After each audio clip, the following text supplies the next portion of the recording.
तो अभी आप लोग स्क्रीन पर जो देख पा रहे होंगे वो 2025 का प्रोस्पेक्टस है डिप्सार यूनिवर्सिटी का। ठीक है, अब डिप्सार यूनिवर्सिटी का प्रोस्पेक्टस जो है आ गया है, फाइनली आउट कर दिया इन्होंने। और अब आपको ये जो है इसमें एलिजिबिलिटी क्राइटेरिया, फीस स्ट्रक्चर और साथ ही साथ हर एक वो इन्फॉर्मेशन मिलेगा जिस कोर्स से रिलेटेड आपको चाहिए। वीडियो को ध्यान से देखना, शुरू से लेकर के और लास्ट तक देखना, क्योंकि मैं कुछ चीज़ें ऐसे बताने वाला हूँ जो अगर आप लोग को पता नहीं रहेगा तो जब आपका एडमिशन होगा, और हाँ ऑफलाइन काउंसलिंग होगी इस बार, ऑनलाइन कुछ नहीं होने वाला है, तो जब आपका एडमिशन जो है होगा उस समय आपको दिक्कत आएगी अगर आपको नहीं पता रहेगी, तो ध्यान रखना इस चीज़ को। तो सबसे पहले प्रोस्पेक्टस में हम देखते हैं सारा का सारा क्या क्या प्रोसेस है, कैसे एडमिशन होगा। और हाँ, इसके ऊपर मैं 2-3 वीडियोज लेकर के आऊँगा अलग अलग कोर्स के लिए। इस वीडियो में हम कवर करने वाले हैं बी फार्मा और डी फार्मा को। आने वाली नेक्स्ट वीडियो में पैरामेडिकल के जितने कोर्स हैं उसको कवर करेंगे। तो चलिए स्टूडेंट चलते हैं सीधे स्क्रीन पर। सबसे पहले आप लोग ये समझो कि इस प्रोस्पेक्टस को डाउनलोड कहाँ से करना है। ओके, तो नीचे डिस्क्रिप्शन बॉक्स में मैं एक लिंक दूंगा, वहाँ पर आपको उस लिंक को क्लिक करना, प्रोस्पेक्टस के नाम से ही दूंगा। ठीक है, डाउनलोड प्रोस्पेक्टस। जैसे आप लोग उस लिंक को क्लिक करोगे तो यहाँ पर आप लोग ऑफिशियल वेबसाइट पर आ जाओगे मेरे। ऊपर की तरफ बढ़ते रहना और ऊपर की तरफ बढ़ते बढ़ते आप लोग यहाँ पर एक ऑप्शन होगा डाउनलोड प्रोस्पेक्टस 2025। इसको आपको सिंपली जो है यहाँ से डाउनलोड कर लेना है। ओके, इसको हम डाउनलोड करेंगे और जैसे आप लोग प्रोस्पेक्टस को डाउनलोड करोगे तो आपके सामने ये पूरा का पूरा प्रोस्पेक्टस जो है ओपन हो जाएगा। अब सबसे पहली चीज़ आप लोग ये देखो कि इस यूनिवर्सिटी का जो NIRF रैंकिंग है वो 16वें नंबर पर है। कितना? पूरे इंडिया में 16वें नंबर पर फार्मेसी कॉलेज है ये NIRF के अकॉर्डिंग। अब NIRF क्या होती है? ये गवर्निंग एक बॉडी होती है जो हर एक कॉलेज को उसके पढ़ाई और उसके प्लेसमेंट के हिसाब से रैंक करती है। एक चीज़ अपने मन में से बिल्कुल हटा देना, अगर आपका किसी NIRF रैंक वाले कॉलेज में एडमिशन नहीं हो पाता है, इसका मतलब ये नहीं हुआ कि आप अच्छे कॉलेज में नहीं गए हो।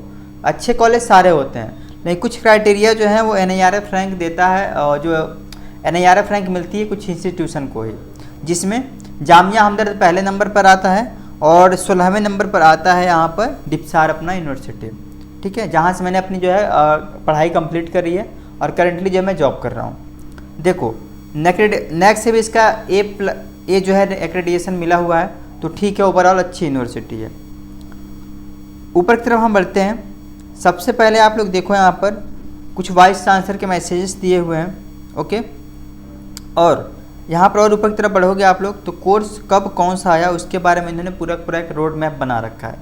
हमें जो है जो जानना है वो ये जानना है कि एलिजिबिलिटी क्राइटेरिया क्या है और फीस वगैरह कितना लगता है। तो इसके लिए हम नीचे की तरफ बढ़ेंगे प्रोस्पेक्टस में। स्कूल एंड यूनिट की हम बात कर लेते हैं उससे पहले, क्योंकि जब आप लोगों ने कोर्स सिलेक्शन वाली वीडियोज देखा होगा उसमें कुछ इस तरीके से आ रहा होगा ऑप्शन, SPS हो गया, SOP हो गया, DIIF हो गया, SHM हो गया एंड WSCS हो गया। अब ये क्या है? जैसे आप लोग अलग अलग कोर्स के लिए, सपोज इट मान लो अगर आप लोग फार्मेसी में एडमिशन ले रहे हो, ठीक है, तो फार्मेसी के लिए यहाँ पर DIPSAR है और SPS है। उसका इन्होंने फुल फॉर्म दे रखा है, Delhi institute of pharmaceutical science and research, उसके बाद से स्कूल ऑफ फार्मास्यूटिकल साइंस। अगर आप लोग फिजियोथेरेपी में एडमिशन लोगे तो स्कूल ऑफ फिजियोथेरेपी के नाम से ये यहाँ पर दे रखा है। तो इस तरीके से यहाँ पर इन्होंने दे रखा है, तो आप लोग इसको ज़रूर देखना एक बार, आपके काम की चीज़ है। ऊपर की तरफ बढ़ते हैं हम। यूनिवर्सिटी की फैसिलिटी के बारे में बात करें तो इन्होंने सब कुछ बता रखा है। इसके ऊपर मैंने प्रॉपर जो है वीडियो भी बना रखी है पहले भी। अब आपको नीचे की तरफ बढ़ते हैं और सीधे एलिजिबिलिटी क्राइटेरिया की बात करते हैं। जैसा कि आप लोग देख पा रहे होंगे यहाँ पर diploma in pharmacy, bachelor of pharmacy and bachelor of pharmacy Ayurveda, सारे प्रोग्राम के यहाँ इन्होंने दे रखा है। तो हम यहाँ पर जो है इस वीडियो में डिस्कस करने वाले हैं फार्मेसी के ऊपर। डिप्लोमा इन फार्मेसी की अगर हम बात करें, ड्यूरेशन उसका 2 ईयर का है एंड यहाँ पर जो एडमिशन होता है 120 सीट पर होता है। B.Pharm DIPSAR की बात करें हम तो 8 सेमेस्टर का है ये एंड 100 सीट अवेलेबल हैं। B.Pharm SPS की हम बात करें तो यहाँ पर 60 सीट अवेलेबल हैं। B.Pharm आयुर्वेदा की बात करें तो SPS यानी कि मेन यूनिवर्सिटी में है, वहाँ पर 40 सीट अवेलेबल है। B.Pharm Lateral एंट्री DIPSAR में 10 सीट हैं and B.Pharm Lateral entry SPS में 6 सीट हैं। ये सीटों का आवंटन है कुछ इस तरीके से है कि कौन सी यूनिवर्सिटी में क्या सीट है। अब यहाँ पर आप लोग थोड़ा कन्फ्यूज हो गए DIPSAR और SPS में, हालांकि हर एक वीडियो में इस चीज़ को क्लियर करता हूँ, लेकिन यहाँ पर भी इसको मैं क्लियर करता हूँ। ठीक है, तो यहाँ पर DIPSAR और SPS का मतलब क्या हुआ इसको समझो।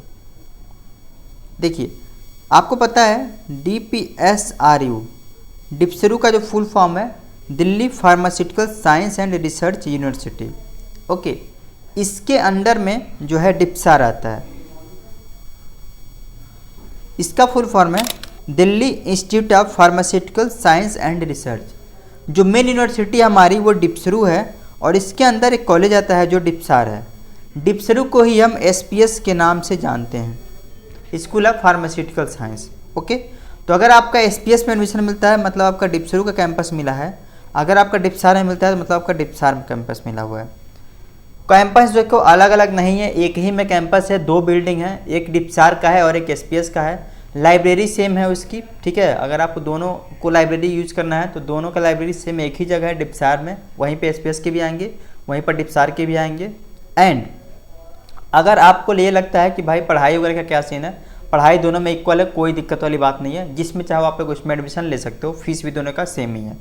ओके, तो ये तो हो गया जी। आपको मैंने बता दिया कोर्स का जो है कितने कितने यहाँ पर सीट है, ड्यूरेशन क्या है। अब एलिजिबिलिटी क्राइटेरिया समझो सबसे पहले, ये बहुत इंपॉर्टेंट है आपके लिए समझना। सपोज दैट मान लो आज बता रहे हैं कि a candidate seeking admission to first semester of the above mention courses.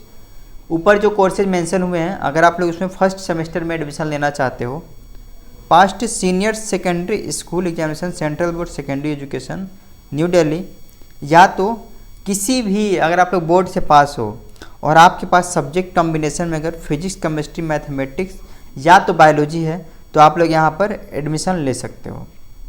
अब यहाँ पर कुछ स्टूडेंट कहते हैं कि 55% ही मिनिमम मार्क्स यहाँ पर एडमिशन लेने के लिए, लेकिन आप ऐसा क्यों कहते हो कि 90% तक कट ऑफ जाती है। ये जो 50% मार्क्स आप देख रहे हो ना, ये मिनिमम एलिजिबिलिटी क्राइटेरिया होती है फॉर्म को फिलअप करने का, ठीक है। फॉर्म को फिलअप करने का मिनिमम एलिजिबिलिटी क्राइटेरिया होती है। आप लोग खुद ही सोच कर देखो, अगर यहाँ पर 60 सीटें हैं और जितने बच्चों ने फॉर्म डाले उन सबका जो है 80% और 90% से ऊपर नंबर है, तो कहाँ इसमें 75% वालों का एडमिशन होने से रहा? नहीं होगा ना, क्योंकि पहला सीट तो यही लगे 80% वाले, तो ऐसे एडमिशन नहीं हो पाएगा। तो आपको बस ये देखना है, ये सिंपल एक एलिजिबिलिटी क्राइटेरिया है फॉर्म को फिलअप करने का, ना कि ये है कि इस पर आपका एडमिशन हो जाएगा। आई होप कि आपको इतनी चीज़ें क्लियर हो गई होंगी।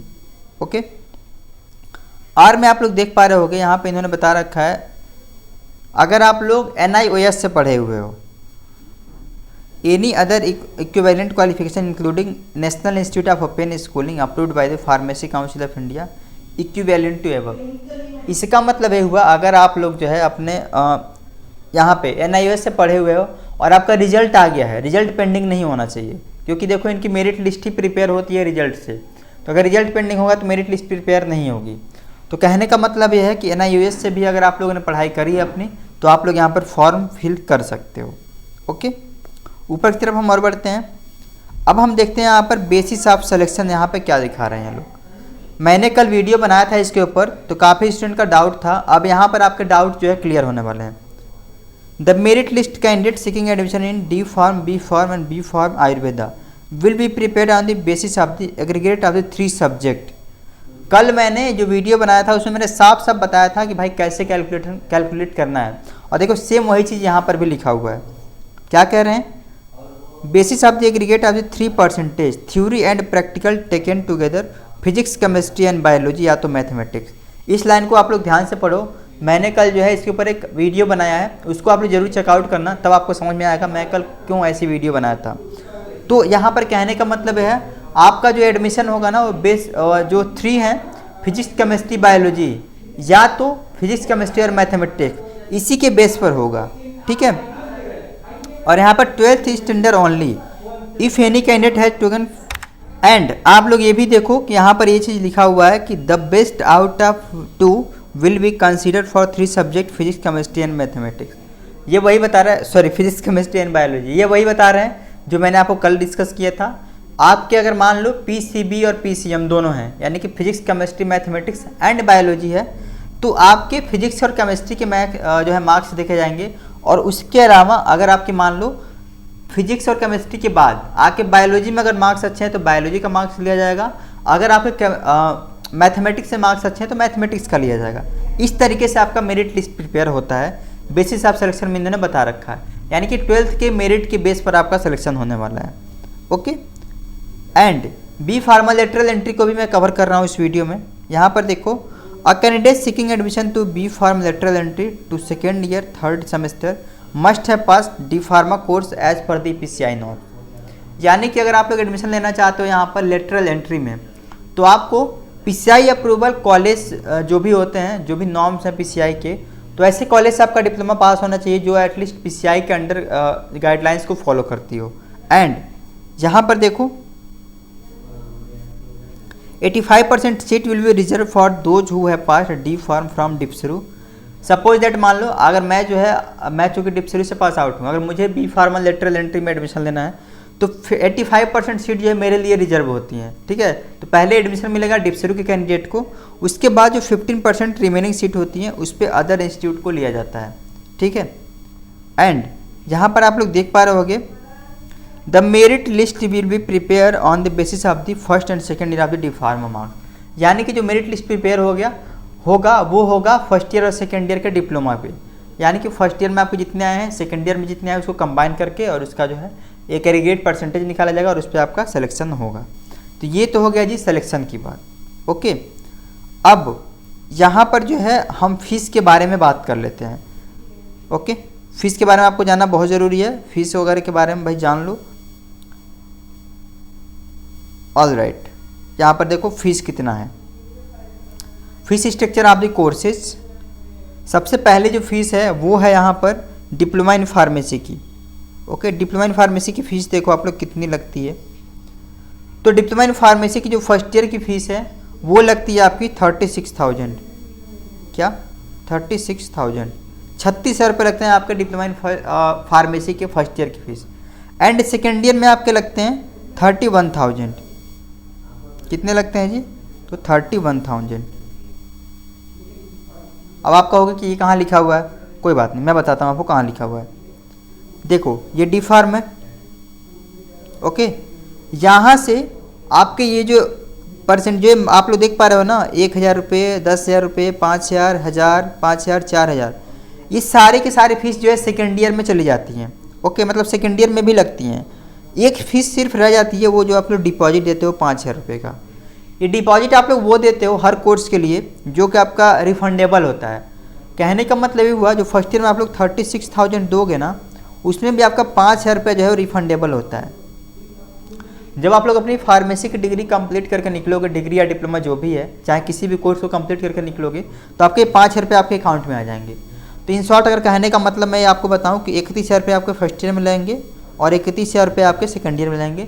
72,000 में आपका diploma in pharmacy complete, okay. अब देखो, चाहे आप लोग B.Pharm करो, B.Pharm आयुर्वेदा करो, ओके, तो उसका कितना फीस लग रहा है, या तो लेटरल एंट्री करो, उसका जो फीस लगने वाला है फर्स्ट ईयर में वो 56,000 लगने वाला है। सॉरी, फर्स्ट सेमेस्टर में लगने वाला है, ध्यान रखना, फर्स्ट सेमेस्टर में लगने वाला है। ये ईयरली फीस नहीं है, ये एक सेमेस्टर की फ़ीस है 56,000 रुपये। और दूसरे सेमेस्टर की जो फीस है स्टूडेंट वो है आपका 34,000 रुपये, 34,000, ओके। तो कुल ले दे करके यहाँ पर जो फर्स्ट ईयर की फ़ीस लगेगी फार्मेसी की वो 90,000 रुपये लगेगी आपकी। अब चाहे आप लोग इसमें B.Pharm आयुर्वेदा करो, या तो B.Pharm आप लोग लेटरल एंट्री लो, या तो B.Pharm एलोपैथिक नॉर्मल करो, सबका फीस जो है यहाँ पर सेम ही लगने वाला है, ओके। यहाँ पर मैंने 2 कोर्स को बता दिया, इवन 4-5 कोर्स का बता दिया। क्यों? डिप्लोमा इन फार्मेसी बता दिया, B.Pharm नॉर्मल बता दिया, B.Pharm आयुर्वेदा बता दिया और लेटरल एंट्री बता दिया। 4 कोर्स के बारे में मैंने आपको बता दिया। ये तो हो गया जी fees structure. Basis of selection मैंने आपको बता दिया है। अब लास्ट एक चीज़ रहती है, वो ये रहती है कि सीट जो है कितनी है, जो है अलग अलग कोटा वाइज, ओके। इसको समझो आप लोग, इसका एक बार आप लोग स्क्रीनशॉट ले लो, क्योंकि ये आपको ज़रूरत पड़ेगी। अगर आप लोग किसी कैटेगरी से बिलोंग करते हो तो ऑफकोर्स इसकी आपकी ज़रूरत पड़ने वाली है। यहाँ पर देखो, डिप्लोमा इन फार्मेसी में अगर हम दिल्ली की बात करें तो दिल्ली में जनरल के लिए 49 सीट है। कितनी? 49 सीट अवेलेबल है।